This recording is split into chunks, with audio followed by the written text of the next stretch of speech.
171. കഴിഞ്ഞ മാസം മുതൽ നമ്മുടെ മനസ്സിനെ പിടിച്ചുകുലുക്കിയൊരു സംഭവം ഇതാണ്. ഇന്ത്യയുടെ വ്യോമയാന ചരിത്രത്തിലെ വളരെ പ്രധാനപ്പെട്ട ഒരു ബ്ലാക്ക് ഡേ ആണെങ്കിൽ അത് ഈ ഒരു വിമാന അപകടം സംഭവിച്ച ദിവസമാണ്. വെറും 36 സെക്കൻഡ് മാത്രം പറന്ന വിമാനം താഴെ വീണ് തകർന്നപ്പോൾ 260 ജീവനുകളാണ് നഷ്ടമായത്. മെഡിക്കൽ കോളേജ്, അതിന് ചുറ്റുമുള്ള വ്യക്തികൾ, അത് കണ്ടുകൊണ്ടു നിന്ന ചില വ്യക്തികൾ ഉൾപ്പെടെ ഇത് കാരണമുണ്ടായ പ്രശ്നത്തിൽ നിന്നും ഇന്നും ജനങ്ങൾക്ക് കരകയറാൻ കഴിയാത്ത അവസ്ഥയിലാണുള്ളത്. അത്തരമൊരു വിമാന അപകടം എന്തുകൊണ്ട് സംഭവിച്ചു, എങ്ങനെ സംഭവിച്ചിട്ടുണ്ടാകും, അതിനുള്ള സാധ്യമായ കാരണങ്ങൾ, ഇവയെക്കുറിച്ചുള്ള ഒരു ഇനിഷ്യൽ റിപ്പോർട്ട് പുറത്തു വന്നിട്ടുണ്ട്. 15 പേജുകളുള്ള ഈ ഒരു റിപ്പോർട്ടിൽ എന്താണ് പറഞ്ഞിട്ടുള്ളത്, അതുവഴി നമ്മൾ എന്താണ് മനസ്സിലാക്കേണ്ടത്, എല്ലാം ഈ വീഡിയോയിലൂടെ വിശദമായി അറിയാം.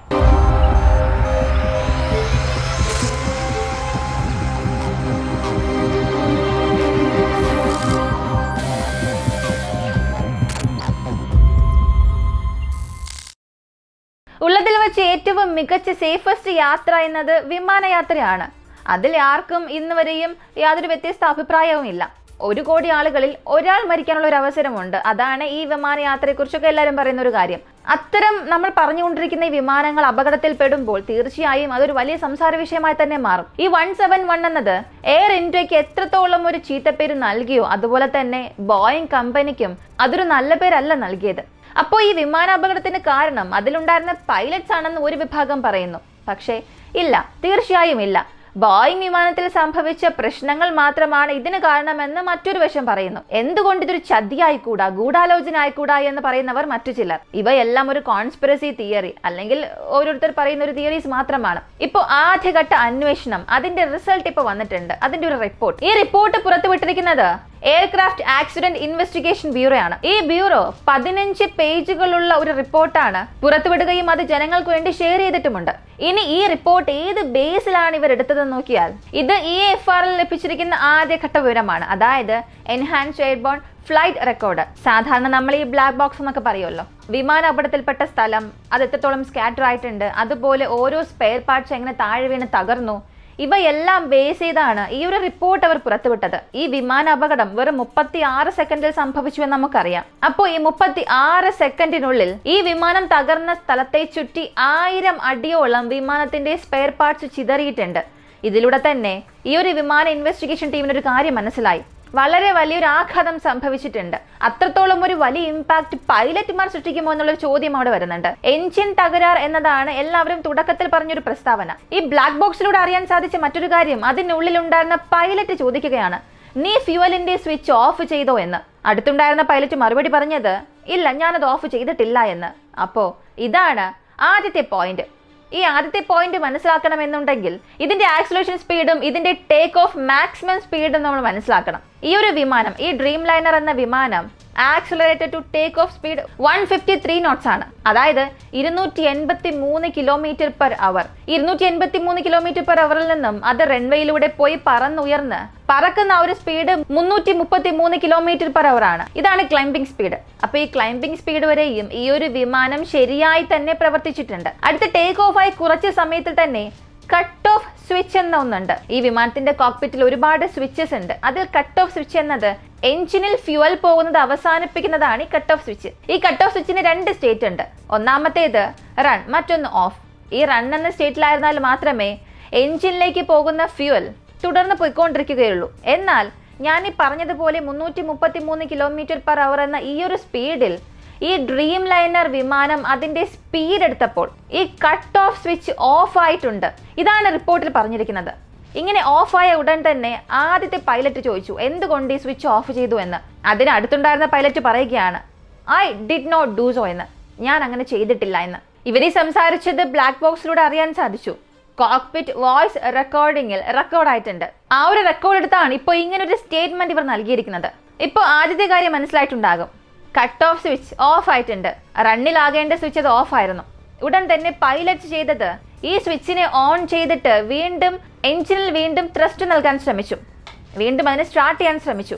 അങ്ങനെ ശ്രമിച്ചപ്പോൾ ഒരു എഞ്ചിൻ റെസ്പോണ്ട് ചെയ്തു. ശരി, സ്റ്റാർട്ട് ആകാമെന്ന രീതിയിൽ ഒരു എഞ്ചിൻ റെസ്പോണ്ട് ചെയ്തു. എന്നാൽ രണ്ടാമത്തെ എഞ്ചിൻ റെസ്പോണ്ട് ചെയ്തില്ല. ഇത് 2 എഞ്ചിൻ ഉണ്ടെന്ന കാര്യം നമുക്കറിയാം. അപ്പോൾ സെക്കൻഡ് എഞ്ചിൻ അവിടെ റൺ ആയിട്ടില്ല.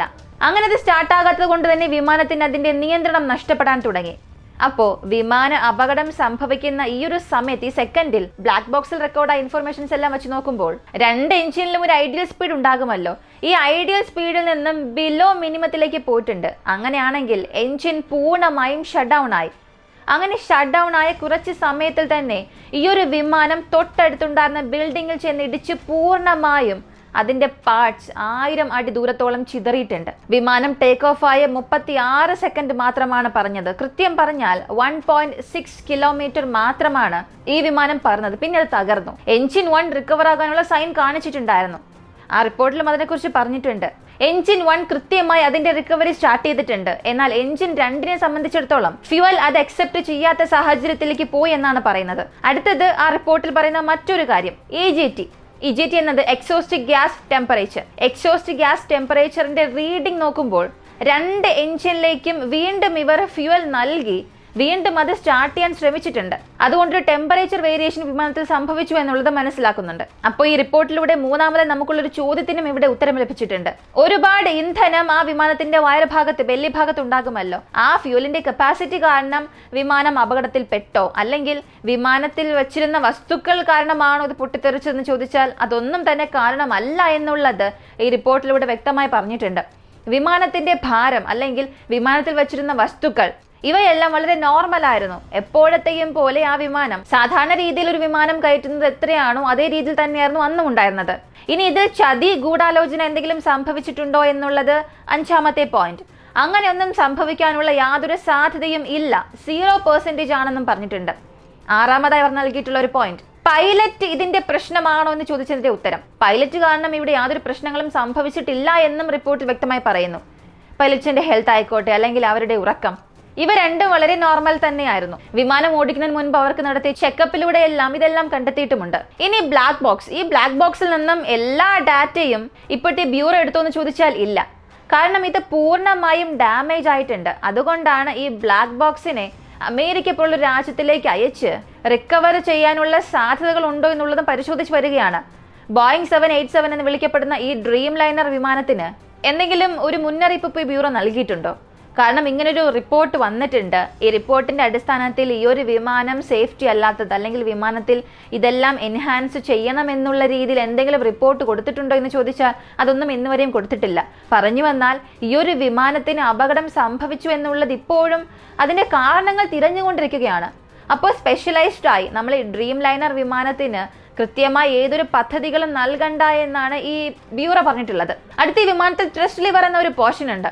ഈ ത്രസ്റ്റ് ലിവർ പ്രവർത്തിച്ചില്ല എന്നും പറയുന്നു. ഈ ബ്ലാക്ക് ബോക്സിലൂടെ ത്രസ്റ്റ് ലിവർ പ്രവർത്തിച്ചു കൊണ്ടിരുന്നു എന്നുള്ള രീതിയിൽ ഒരു മിസ്കമ്മ്യൂണിക്കേഷൻ അവിടെ ചൂണ്ടിക്കാണിക്കുന്നുണ്ട്. ഇതുപോലെ തന്നെ വിമാനത്തിന്റെ മറ്റു ഭാഗങ്ങളിലേക്ക് ഒരു മിസ്കമ്മ്യൂണിക്കേഷൻ സംഭവിച്ചിട്ടുണ്ടോ എന്നുള്ളതും അന്വേഷിച്ചു വരുന്നുണ്ട്. അടുത്തത്തെ റിപ്പോർട്ടിലൂടെ ഇന്ധനത്തിൽ വേസ്റ്റേജ്, ബ്ലോക്കേജ് അങ്ങനെ എന്തെങ്കിലും ഉണ്ടോ എന്നുള്ളത് പരിശോധിക്കുമ്പോൾ അതും അവർ നോക്കിയിട്ടുണ്ട്. ഇന്ധനത്തിൽ യാതൊരുവിധ പ്രശ്നങ്ങളും ഇല്ലായിരുന്നു. ഇന്ധനം നിറച്ച സ്ഥലത്ത് പ്രശ്നങ്ങൾ ഉണ്ടായിരുന്നോ എന്ന് നോക്കിയാൽ അതും യാതൊരു പ്രശ്നമില്ലായിരുന്നു. അപ്പോൾ എഞ്ചിനിലേക്ക് പോകേണ്ട ഇന്ധനം സാധാരണ രീതിയിൽ പോയില്ല എന്നൊക്കെ പറയുമ്പോൾ ഇത് രണ്ടും വളരെ പ്രധാനപ്പെട്ടതാണ്. ഇന്ധനത്തിൽ എന്തെങ്കിലും കലർന്നത് കൊണ്ടാണോ അത് എഞ്ചിനിലേക്ക് പോകാത്തത് എന്നുള്ളൊരു ചോദ്യം അവിടെ വരുന്നത് കൊണ്ടാണ്. നമ്മൾ ഈ പെട്രോൾ പമ്പിലൊക്കെ പോയി പെട്രോൾ അടിച്ചാൽ പോലും അത് പ്യുവർ പെട്രോൾ ആയിരിക്കില്ല. ഒരു പക്ഷേ അതിൽ വെള്ളം കലർത്തിയിട്ടുണ്ടാകും, വാഹനങ്ങൾ സ്റ്റാർട്ടിന് പ്രശ്നമുണ്ടാകും. അതുപോലെ എന്തെങ്കിലും ഇവിടെ സംഭവിച്ചിട്ടുണ്ടോ, ഒരു സാഹചര്യം ഉണ്ടായിട്ടുണ്ടോ എന്ന് ചോദിച്ചാൽ ഇല്ല എന്നാണ് ഈ റിപ്പോർട്ട് പറയുന്നത്. ഇനി പക്ഷി എന്തെങ്കിലും ഇടിച്ചിട്ടുണ്ടോ, അത് നോക്കിയാൽ അതും സംഭവിച്ചിട്ടില്ല. ബേർഡ് സ്ട്രൈക്ക് സംഭവിച്ചിട്ടില്ല. കാലാവസ്ഥ വളരെ നന്നായിരുന്നു. കൃത്യമായൊരു ആകാശം തന്നെയായിരുന്നു അവിടെ ഉണ്ടായിരുന്നത് എന്നും റിപ്പോർട്ടിൽ പറയുന്നു. കൂടാതെ അതിന്റെ വിങ്സ് 5 ഡിഗ്രിയും ഗിയർ താഴെ നോക്കി പുറപ്പെടാൻ ആവശ്യമായ അതേ സാഹചര്യത്തിൽ തന്നെയായിരുന്നു എന്നും വ്യക്തമായി പറഞ്ഞിട്ടുണ്ട്. മറ്റേതൊരു റീസണും ഈ ഒരു വിമാനാപകടത്തിന് പുറകിൽ നമുക്ക് കാണാൻ കഴിയുന്നില്ല. ഇതിലൂടെ അറിയേണ്ട രണ്ട് കാര്യം, ഏകദേശം 10 പോയിന്റ്സ് നൽകിയിട്ടുണ്ട്. ഇതിൽ ബ്ലാക്ക് ബോക്സിലൂടെ അറിയാൻ സാധിച്ചത് പൈലറ്റുമാർ തമ്മിൽ ഒരു മിസ്കമ്മ്യൂണിക്കേഷൻ സംഭവിച്ചിട്ടുണ്ട്. ഈ കട്ട് ഓഫ് സ്വിച്ച് ഓഫിലേക്ക് പോയി വീണ്ടും റണ്ണിലേക്ക് ചെന്ന് ആ ഒരു സെക്കൻഡ് എഞ്ചിൻ സ്റ്റാർട്ട് ചെയ്യുമ്പോൾ എഞ്ചിൻ എന്തുകൊണ്ട് സ്റ്റാർട്ട് ആയില്ല, റിക്കവർ ആയില്ല എന്നൊരു ചോദ്യം വരുന്നുണ്ട്.